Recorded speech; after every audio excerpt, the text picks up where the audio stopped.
Quand vous entendrez parler de traité de paix entre l'Arabie Saoudite et Israël, sachez que le compte à rebours de l'enlèvement de l'Église a débuté. Selon les prophéties bibliques, ils reconnaîtront la Palestine comme un État à part entière dans leur deal et il aura la construction du troisième temple. Ici s'accomplira Joël chapitre 3 qui dit « Ils ont partagé mon pays au sort, ils ont divisé mon peuple ». L'Arabie Saoudite aura pour marionnette la Palestine. Là, dans Apocalypse chapitre 6, les couleurs des 4 chevaux du drapeau de la Palestine, le blanc, le rouge, le noir et le vert.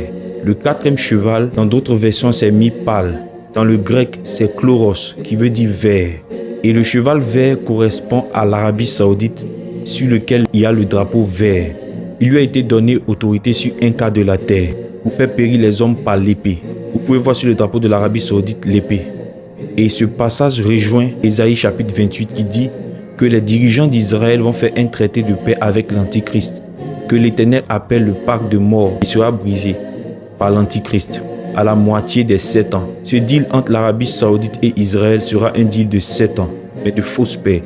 Selon Daniel chapitre 9 verset 27, il fera alliance avec plusieurs pour une semaine. À moitié de cette semaine, il fera cesser le sacrifice et l'autel. Les une semaine prophétiquement parlent de 7 ans de paix. Dieu a dit à Rebecca, ces 2 enfants représentent 2 pays.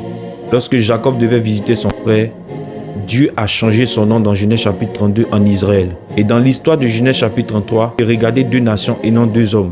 Ça nous parle d'Israël et de l'Arabie Saoudite. Avant de le rencontrer, il s'est prosterné 7 fois devant Ésaü. Lorsque Israël, Jacob se prosterne, ça représente prophétiquement 7 ans de prosternation, de soumission envers l'Arabie Saoudite. Par ce deal, Jacob a dit à Ésaü, « Reçois de mes mains ces présents si j'ai trouvé grâce à tes yeux, car j'ai vu ta face comme la face de Dieu. » En d'autres termes, Jacob prophétisait que de l'Arabie Saoudite viendra quelqu'un qui se fera passer pour le Messie, mais qui est le faux Messie. Or, dans le chapitre précédent, il avait rencontré le véritable Dieu. Mais dans Genèse 33, il dit « J'ai vu ta face comme la face de Dieu ». Il prophétisait que de l'Arabie Saoudite va venir quelqu'un qui va s'auto-proclamer Dieu. Ça veut dire que tu n'es pas Dieu, mais tu te fais Dieu. Tu te compares à Dieu.